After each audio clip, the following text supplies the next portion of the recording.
Bismillahirrahmanirrahim. Assalamu alaikum students. My name is Muhammad Usman Salim. I am from UGI Chemistry Department. Students, second year chemistry, chapter 11, alcohol phenol water. इस chapter में हम reactions discuss कर रहे थे जी alcohols के.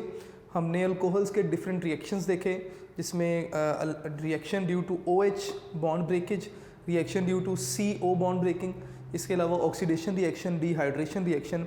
हमने इसके reaction with phosphorus halides भी डिस्कस किए. आज का जो हम टॉपिक डिस्कस करने जा रहे हैं that is very very very important paper point of view से. ये एज लॉन्ग क्वेश्चन भी आता है और एज शॉर्ट क्वेश्चन भी इंपॉर्टेंट है. मैं अपनी बात को दोबारा रिपीट कर रहा हूँ कि इस क्वेश्चन को आप बार बार लिखकर इसकी प्रैक्टिस ज़रूर कीजिएगा. That is very important. आप कोई भी पेपर उठाइए उसमें लुकास टेस्ट बार बार आपके साथ डिस्कस किया जाएगा. तो स्टूडेंट्स अपनी बात को स्टार्ट करते हैं. कहते हैं जी कि हमने करना क्या है, डिस्टिंक्शन, फ़र्क करना है between primary, secondary and tertiary alcohols. और ये डिस्टिंक्शन हम कैसे करते हैं, हम फ़र्क कैसे करते हैं, बाय लुकास टेस्ट. तो मैं ना यहाँ पे डायरेक्ट हम टाइम वेस्ट किए बगैर यहाँ पे हम लिखेंगे जी Lucas test. Students Lucas test क्या है इसको एक्सप्लेन करते हैं जी हम. लुकास टेस्ट क्या है, कहते हैं जी कि primary, secondary and tertiary alcohol. Primary, मैं प्राइमरी के लिए 1 नोट लिखूंगा, सेकेंडरी के लिए 2 नोट एंड टर्शरी अल्कोहल्स. लें जी, primary, secondary and tertiary alcohols are identified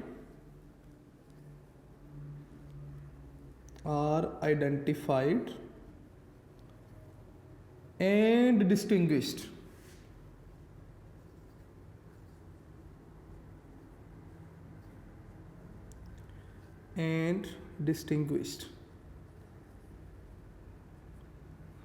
हम प्राइमरी, सेकेंडरी और टर्शरी अल्कोहल्स को आइडेंटिफाई करते हैं और डिस्टिंग्विश करते हैं कैसे, by reacting with HCl in anhydrous zinc chloride.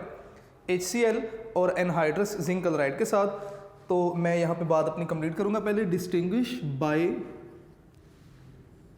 Reacting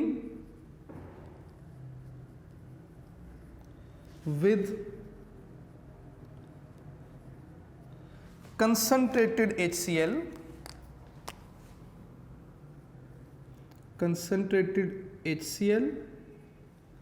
with anhydrous zinc chloride. ठीक है, मैं यहाँ पे लिखूंगा जी इन एनहाइड्रस. और एनहाइड्रस बार बार ये वर्ड आया, मैं बार बार बताया भी कि जिसमें वाटर मौजूद ना हो, जिसमें बिल्कुल भी वाटर जो है वो रिमूव हो चुका हो.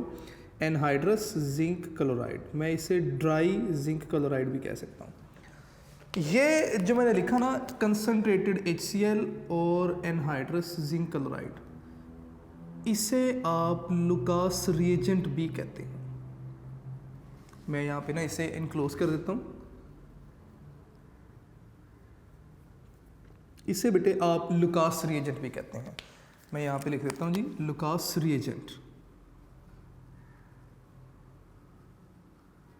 ले जी, इसके साथ आप रिएक्शन करवाते हैं. ठीक है, आपके पास बनता क्या है as a result of reaction, an oily layer of alkyl halide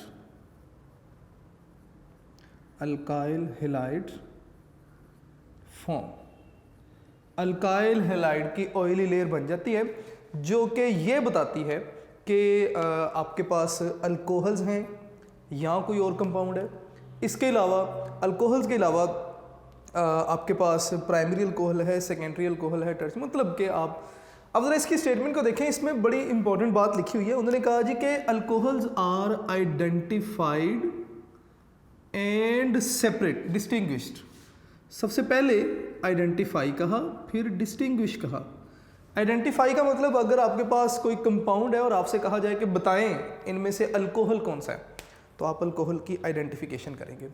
और डिस्टिंग्विश, अगर आपके पास प्राइमरी, सेकेंडरी, टर्शरी तीनों अल्कोहल्स हैं और आपसे कहा जाता है जी बताइए इनमें से प्राइमरी अल्कोहल कौन सी है, सेकेंडरी अल्कोहल कौन सी है और टर्शरी अल्कोहल कौन सी है, तो आप तीनों में डिस्टिंग्विश भी कर सकते हैं, फ़र्क भी कर सकते हैं by this test, Lucas test, जिसमें आप अल्कोहल को रिएक्ट करवाते हैं concentrated HCl in anhydrous zinc chloride, आपके पास ऑयली लेयर बनेगी अल्काइल हैलाइड की। स्टूडेंट, अल्काइल हैलाइड हम चैप्टर 10 में पढ़ चुके हैं कि ये नेचुरली अकरिंग कंपाउंड नहीं है, दीज आर सिंथेटिक कंपाउंड्स, और इसके अलावा इनकी ऑयली सरफेस होती है, ठीक है। अब हमारे पास जो ऑयली लेयर बनेगी ना, एक्चुअली उसी को देखते हुए हम डिस्टिंग्विश करेंगे प्राइमरी अल्कोहल है, सेकेंडरी या टर्शरी। तो स्टूडेंट्स ज़रा गौर कीजिएगा। फर्ज करें कि मैंने 3 अल्कोहल लिखी, एक प्राइमरी अल्कोहल है, सेकेंडरी अल्कोहल है और टर्शरी अल्कोहल है, और इन तीनों के साथ मैंने लुकास रिएजेंट भी लिख दिया। स्टूडेंट्स, अगर मैं क्या करता हूँ, मैं टर्शरी अल्कोहल में लुकास रिएजेंट को मिक्स करता हूँ, ठीक है, और शेक करता हूँ, तो मेरे पास रिजल्टिंग प्रोडक्ट यहाँ पे बन रही है। आप देखेंगे कि यहाँ पर ना आपको एक ऑयली सी लेयर दिखाई देना शुरू हो जाएगी। आपने ड्रॉपर के साथ कुछ ड्रॉप्स लुकास रिएजेंट के ऐड किए टर्शरी अल्कोहल में, तो आपके पास ना एक ऑयली लेयर बनेगी जो कि अल्काइल हैलाइड होगा। फ़र्क क्या होगा, ये जो टर्शरी अल्कोहल के लिए ऑयली लेयर बन रही है ये इमीडिएटली बन जाएगी, इमीडिएटली आपको ऑयली लेयर फॉर्मेशन दिखाई देना शुरू हो जाएगी। अगर इमीडिएटली ऑयली लेयर बनेगी इसका मतलब टर्शरी अल्कोहल है, ठीक है। इसी तरह अगर आप सेकेंडरी अल्कोहल इस्तेमाल कर रहे हैं, सेकेंडरी अल्कोहल में आपने लुकास रिएजेंट के कुछ ड्रॉप्स ऐड किए, तो आप देखेंगे कि ऑयली लेयर बनी और इसको बनने में 5 to 10 मिनट्स लगे। अगर 5 से 10 मिनट जो हैं वो लगेंगे तो इसका मतलब कि सेकेंडरी अल्कोहल है। और स्टूडेंट्स, इसी तरह अगर हम क्या करते हैं, हम प्राइमरी अल्कोहल रखते हैं, प्राइमरी अल्कोहल में लुकास रिएजेंट के कुछ ड्रॉप्स ऐड करते हैं, तो क्या होगा, आप शेक करते जाएंगे, ऑयली लेयर फॉर्मेशन नहीं होगी, चाहे आप कुछ दिन भी पड़ा रहने दें उसे। हाँ, अगर आप हीट करेंगे तो ऑन हीटिंग आपको ऑयली लेयर बनती हुई दिखाई देगी। तो इस तरह से आप प्राइमरी, सेकेंडरी और टर्शरी अल्कोहल में डिफ्रेंशिएट कर सकते हैं। तो स्टूडेंट्स, इन सारी चीज़ों को हम ना अब देखेंगे with the help of reaction. तो सबसे पहले हम बात कर लेते हैं जी प्राइमरी अल्कोहल की। लें जी, प्राइमरी अल्कोहल। प्राइमरी अल्कोहल ऐसी अल्कोहल जिसमें अल्फा कार्बन अटैच होगा OH ग्रुप के साथ, और अल्फा कार्बन के साथ सिर्फ एक या कोई कार्बन अटैच नहीं होगा, ऐसी अल्कोहल को हम प्राइमरी अल्कोहल कहते हैं। अगर हम क्या करते हैं, हम रिएक्शन करवाते हैं CH3 CH2OH, ये बेटे प्राइमरी अल्कोहल। अगर आप इसका रिएक्शन करवाएंगे किसके साथ, कंसनट्रेटेड HCl के साथ इन the presence of ZnCl2 anhydrous zinc chloride, तो क्या होगा, ये जो OH ग्रुप है ये रिप्लेस हो जाएगा किससे, क्लोरीन से, और आपके पास क्या प्रोडक्ट बनेगी, आप लिखेंगे जी CH3 CH2Cl which is alkyl halide. ये OH ग्रुप मिलेगा इस H के साथ और क्या बनाएगा, वाटर बनेगा जी आपके पास। तो साथ में हम लिखेंगे जी H2O, और ये जो क्लोरीन था ये इस OH ग्रुप की जगह पे आया, अल्काइल हैलाइड बन गया। ये जो अल्काइल हैलाइड है ना, ऑयली लेयर बनेगी इस अल्काइल हैलाइड की, लेकिन इस रिएक्शन को करवाने के लिए आपको मिक्सचर को हीट करना पड़ेगा। तो मैं यहाँ पे लिख देता हूँ जी कि ये रिएक्शन होगा अपॉन हीटिंग। हमने मिक्सचर को हीट किया, हीट करने पर ये रिएक्शन कंप्लीट होगा। इसी तरह से अगर हम बात करते हैं सेकेंडरी अल्कोहल की, secondary alcohols, students secondary alcohols के लिए भी यही रिएक्शन लिखेंगे आप, थोड़ा सा सिर्फ डिफरेंस आएगा। कैसे, सेकेंडरी अल्कोहल में जो अल्फा कार्बन है जो कि OH ग्रुप के साथ अटैच है, ये अल्फा कार्बन आगे 2 कार्बन के साथ अटैच है। नाम अगर इसका लिखना पड़े तो 2 प्रोपेनोल। अब आपने इसका रिएक्शन करवाना है जी concentrated HCl in the presence of zinc chloride, और जिंक क्लोराइड कौन सा, एनहाइड्रस। सेकेंडरी अल्कोहल में लुकास रिएजेंट आपने ऐड किया, अब ऑयली लेयर तो बनेगी, यानी कि अल्काइल हैलाइड यहाँ पे भी बनेगा, OH रिप्लेस हो जाएगा Cl से, तो आपके पास बनेगा जी CH3 और OH की जगह पे क्या आ गया जी, Cl आ गया। 2 क्लोरोप्रोपेन, ये नाम आप लोगों को आयुपेक नेमिंग पता होनी चाहिए, ठीक है। अब होगा क्या, साथ में आपके पास क्या बन जाएगा जी, वाटर बनेगा, ठीक है, बिल्कुल वैसे ही पहले की तरह मैंने लिख दिया जी वाटर। लेकिन ये जो ऑयली लेयर बनी, इस ऑयली लेयर को बनने में कितना टाइम लगेगा, वो कहते हैं जी कि 5 से 10 मिनट लगेंगे। तो मैं यहाँ पे लिख देता हूँ 5 to 10 मिनट्स।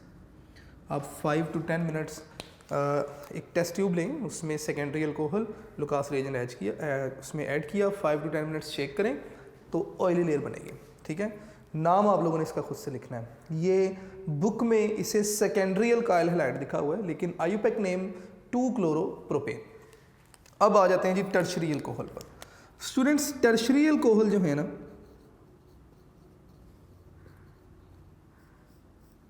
लें जी टर्शरी अल्कोहल्स। टर्शरी अल्कोहल्स ऐसे अल्कोहल्स जिनमें जो अल्फा कार्बन है वो डायरेक्टली 3 कार्बन के साथ अटैच होगा। तो मैं यहाँ पे लिख रहा हूँ जी कि कार्बन, ये OH ग्रुप, इधर भी CH3 और यहाँ पर भी CH3, टर्शरी अल्कोहल। अगर आप इसका रिएक्शन करवाएंगे concentrated HCl in the presence of anhydrous zinc chloride, तो स्टूडेंट्स रिएक्शन होगा और मीनवाइल आपके पास जो है ना इमीडिएटली ऑयली लेयर बनेगी, जिसमें आपके पास CH3 नाम अगर लिखना चाहेंगे इसका तो 2 मिथाइल प्रोपेन, ठीक है। खैर, अब चूंकि अल्काइल हैलाइड है तो उसके अकॉर्डिंगली आप इसका आयुपेक नेम लिखेंगे। ये टर्शरी अल्काइल हैलाइड बन गया आपके पास, और साथ में क्या बनेगा, वाटर। स्टूडेंट्स, ये जो ऑयली लेयर बनेगी ना, ये इमीडिएटली बन जाएगी। मैं यहाँ पे लिख रहा हूँ जी इमीडिएटली। तो ऑयली लेयर फॉर्मेशन जो है, इसको देखते हुए हम गेस करेंगे कि अल्कोहल प्राइमरी है, सेकेंडरी है या टर्शरी है। मैं दोबारा बता रहा हूँ कि बहुत ही इंपॉर्टेंट रिएक्शन है, एग्जाम में बार बार आ चुका है और आपने इसको अच्छे तरीके से देखना भी है। नेक्स्ट बेटे आपके पास distinguish between methanol and ethanol.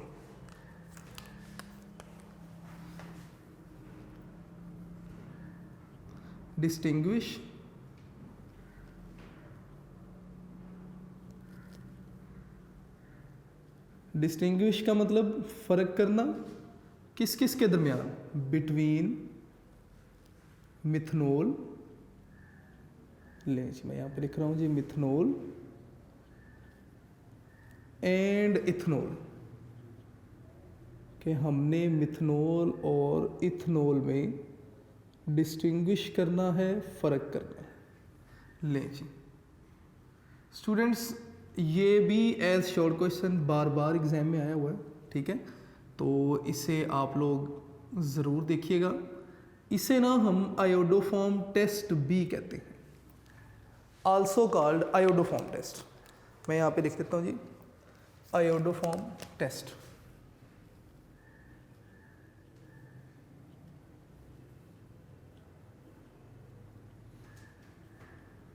इसे हम आयोडोफॉर्म टेस्ट भी कहते हैं। स्टूडेंट्स, सबसे पहले ना इसकी केमिस्ट्री समझ लेते हैं, उसके बाद फिर हम बुक में जो हमारे पास रिएक्शन लिखे हैं उन रिएक्शन को भी देखेंगे। सबसे पहले लेट्स सपोज कि मेरे पास ना 2 टेस्ट ट्यूब हैं। एक टेस्ट ट्यूब में मेरे पास क्या है जी, मिथनॉल है, मैं यहाँ पे लिख देता हूँ जी मिथानॉल, और इस मिथनॉल को हम इस तरह से लिख दिया कि इस टेस्ट ट्यूब में मेरे पास मिथनॉल है। इसी तरह एक और टेस्ट ट्यूब, और इस टेस्ट ट्यूब में हमारे पास क्या है, इथेनॉल है। ले जी, इस टेस्ट ट्यूब में इथेनॉल। इसी तरह एक और टेस्ट ट्यूब, इस टेस्ट ट्यूब में मैंने सोडियम हाइड्रोक्साइड लिया, NaOH, NaOH। और एक और टेस्ट ट्यूब, इस टेस्ट ट्यूब में मैंने क्या किया जी, मैंने इस टेस्ट ट्यूब में आयोडीन ले लिया जी।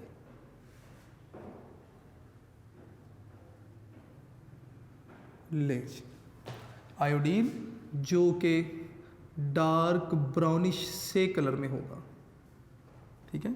सोडियम हाइड्रोक्साइड लें जी। सोडियम हाइड्रोक्साइड एक्चुअली ना आप एक चाइना डिश में लें, क्योंकि ये होता है in the form of pellets. लें जी, अब ये मेरे पास बॉइलिंग वाटर है, बॉइलिंग वाटर। स्टूडेंट्स, आपने करना क्या है, आपने एक टेस्ट ट्यूब में थोड़ी सी आप क्या करेंगे जी, इथेनॉल लेंगे। इस टेस्ट ट्यूब में आपने क्या क्या ऐड किया, आपने इसमें सबसे पहले इथेनॉल ऐड की। ले जी, इथेनॉल। इस टेस्ट ट्यूब में आपने इथेनॉल के साथ क्या ऐड किया जी, आपने इथेनॉल के साथ इसमें आयोडीन, थोड़ी सी आयोडीन इसमें ऐड की इथेनॉल में। मैं यहाँ पे लिख देता हूँ जी कि I2। आपके पास ना एक डार्क ब्राउनिश सा जो आयोडीन का कलर है वो ज़रा डीकलराइज होगा, आपके पास एक मिक्सचर बन गया यहाँ तक। फिर इस टेस्ट ट्यूब में आप क्या करें, आप ना NaOH के कुछ पैलेट्स डाल दें। स्टूडेंट्स, आप इसे हीट करेंगे तो आपको जो टेस्ट ट्यूब है इसमें आपको येलोइश क्रिस्टल्स दिखाई देंगे। मैं यहाँ पे लिख रहा हूँ जी, येलो क्रिस्टल्स। अगर तो येलो क्रिस्टल्स बनेंगे तो इसका मतलब इथेनॉल था। अगर तो येलो क्रिस्टल्स बनेंगी तो इथेनॉल है। अगर आप क्या करते हैं, इथेनॉल की जगह पर आप मिथेनॉल ऐड करते हैं। मैं यहाँ पे लिख रहा हूँ जी, मिथेनॉल। मिथेनॉल में आपने आयोडीन ऐड की, NaOH, और बॉइलिंग वाटर में इसे हीट किया तो नो येलो क्रिस्टल्स। तो इसका मतलब मिथेनॉल येलो क्रिस्टल्स फॉर्मेशन नहीं करेगी, ठीक है। तो ये ना आपके पास इथेनॉल और मिथेनॉल का डिस्टिंग्विश टेस्ट होगा। अब प्रॉब्लम ये है कि कौन से वो अल्कोहल्स हैं जो कि येलो क्रिस्टल फॉर्मेशन करेंगे। तो ये लाइन बहुत ही इंपॉर्टेंट लाइन, ज़रा गौर कीजिएगा आप लोग। इंपॉर्टेंट लाइन है। आपने बताना है कि अल्कोहल्स हैविंग CH3 ग्रुप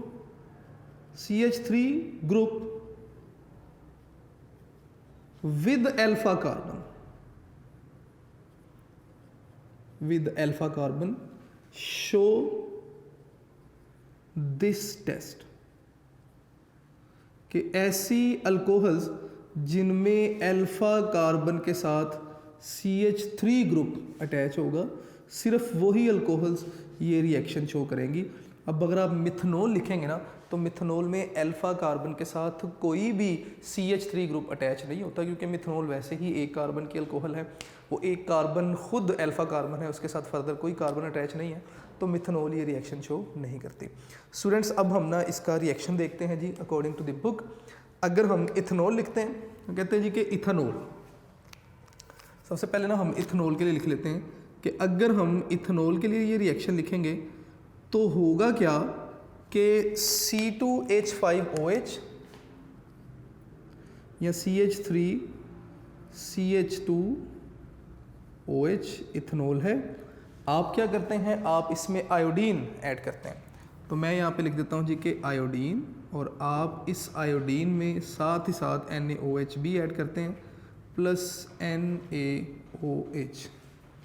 तो होगा क्या, as a result of this reaction आपके पास आयोडो फॉर्म बनेगी CH3CHI3। तो मैं यहाँ पे लिखूँगा जी CHI3 which is iodoform. CHI3 के साथ सोडियम आयोडाइड बनेगा। इसी तरह आपके पास जो है ना वो sodium salt of acetic acid भी बनेगा, आपके पास बनेगा जी, बल्कि आपके पास आयोडोफॉर्म बनी, इसके साथ साथ आपके पास क्या बनेगा जी, HCOONA sodium salt of formic acid, साथ ही साथ आपके पास सोडियम आयोडाइड बनेगा। मैं यहाँ पे लिख रहा हूँ जी कि +NaI, और इसके साथ जो फाइनल आप प्रोडक्ट लिखेंगे दैट विल बी वाटर, तो +5H2O। अब ना इसको बैलेंस कर देते हैं। 4 आपने आयोडीन के यूनिट्स लेने हैं, 6 आपने NaOH लेने हैं। स्टूडेंट्स यहाँ पर ना आपके पास क्या बनेगा जी, 5 NaI बनेंगे आपके पास, ठीक है।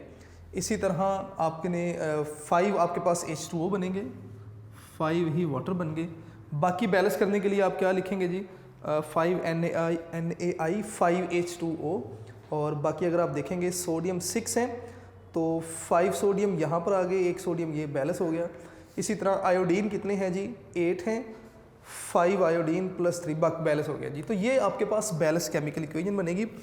ये जो CH3I है ना, ये आयोडोफॉर्म बनी है आपके पास, ठीक है। ये येलो क्रिस्टल्स बनेंगे इसके। अगर ये बनेंगे तो इसका मतलब कि रिएक्शन हो रहा है और इथेनॉल ये रिएक्शन शो करेगी। अगर हम मिथेनॉल के लिए लिखेंगे यही रिएक्शन, तो मिथेनॉल में आप सेम जो है ना वो चीज़ें ऐड करेंगे। आप लिख लें कि CH3OH, आप लिख लें 4I2 लिखना है, 4I2 लिख लें या I2 लिख लें, NaOH लिख लें। बैलेंस नहीं भी करेंगे इस केस में तो कोई फ़र्क नहीं पड़ेगा। आप लिखेंगे जी नो रिएक्शन, यानी कि मिथेनॉल ये रिएक्शन शो नहीं करेगा। तो ये डिस्टिंग्विश था बिटवीन इथेनॉल, मिथेनॉल, और इसी तरह हमने प्राइमरी, सेकेंडरी, टर्शियरी अल्कोहल में डिस्टिंग्विश किया। ये दोनों बहुत ही इंपॉर्टेंट क्वेश्चन थे पेपर पॉइंट ऑफ व्यू से। स्टूडेंट्स इसके बाद ना आपको मिथेनॉल और इथेनॉल के 3 यूजेस बता दिए जाएंगे। तो यूजेस मैं यहाँ पर डिस्कस ज़रूर करूँगा, लेकिन आप लोगों ने बुक से देखने हैं जी यूजेस। अगर हम मिथेनॉल और इथेनॉल के यूजेस देखेंगे तो सबसे पहले वो कहते हैं जी कि methanol is used as a solvent for fats, oil, paints, varnishes. आप इसे सॉल्वेंट के तौर पे इस्तेमाल करते हैं, किसके लिए, फैट्स के लिए, पेंट्स के लिए, वार्निशेस के लिए, ऑयल्स वगैरह के लिए इन इंडस्ट्री। इसी तरह it is also used as antifreeze in the radiator of automobiles and for denaturing of alcohol. आप इसे एज एंटी फ्रीज भी इस्तेमाल करते हैं इन रेडिएटर ऑफ ऑटोमोबाइल्स। ये मैंने पहले भी बात की थी, जैसे इथिलीन ग्लाइकोल के लिए बात की थी कि अगर आप थोड़ी सी अमाउंट में इथिलीन ग्लाइकोल का मिक्सचर बनाएं और रेडिएटर में इस्तेमाल करें तो बॉइलिंग पॉइंट जो है वो बढ़ जाता है और जो फ्रीजिंग पॉइंट है वो वाटर का कम हो जाता है, और इस तरह आप इसे एज एंटी फ्रीज इस्तेमाल करते हैं। इसी तरह मिथेनॉल का भी सेम यूज़ है। इसके अलावा आप इसे डीनेचरिंग ऑफ अल्कोहल के लिए भी इस्तेमाल करते हैं। डीनेचरिंग ऑफ अल्कोहल क्या है, अल्कोहल के स्टार्ट में मैंने आपसे डिस्कस भी किया था। अगर आप 10% मिथेनॉल ऐड कर देंगे अल्कोहल में तो आप अल्कोहल को ड्रिंकिंग पर्पस जो है उससे अवॉइड कर सकते हैं, जिसका denaturing of alcohol. Ethanol is used as solvent, आप इसे एज सॉल्वेंट इस्तेमाल कर सकते हैं इंडस्ट्रीज़ में। एज ए ड्रिंकिंग, आप इसे एज ड्रिंक इस्तेमाल करते हैं, जो कि फ़िलहाल हमारी कंट्री में तो खैर इलीगल है। इसी तरह आप इसे फ्यूल के लिए भी इस्तेमाल करते हैं इन सम कंट्रीज। स्टूडेंट्स ब्राज़ील में ना गाड़ियों में पेट्रोल की जगह पे ना इथाइल अल्कोहल या इथेनॉल को एज फ्यूल इस्तेमाल किया जाता है। इसके अलावा वो कहते हैं जी कि आप इसे फार्मास्यूटिकल प्रिपरेशन वगैरह में, फार्मास्यूटिकल इंडस्ट्रीज़ में इस्तेमाल होती हैं जी ये। इसके अलावा आप इसे प्रिजर्वेटिव फॉर बायोलॉजिकल स्पेसिमेन, आप इसे एज ए प्रिजर्वेटिव भी इस्तेमाल कर सकते हैं, ठीक है। तो ये हमारे पास कुछ यूजेस थे मिथेनॉल और इथेनॉल के। स्टूडेंट्स ये हमारा लेक्चर था जिसमें हमने डिस्टिंक्शन डिस्कस की, किसमें हमने distinction between primary, secondary and tertiary alcohol discuss किया, और इसके अलावा हमने जो था वो डिस्टिंक्शन बिटवीन मिथेनॉल और इथेनॉल भी डिस्कस किया। मुझे उम्मीद है कि इंशाल्लाह आपको समझ आई होगी आज के लेक्चर की। आपने अपने लेक्चर नोट्स ज़रूर बनाने हैं और साथ ही साथ स्टूडेंट्स अपनी स्टडीज़ को कंटिन्यू रखिएगा। तो इंशाल्लाह नेक्स्ट लेक्चर में नेक्स्ट टॉपिक डिस्कस करेंगे। अस्सलाम वालेकुम।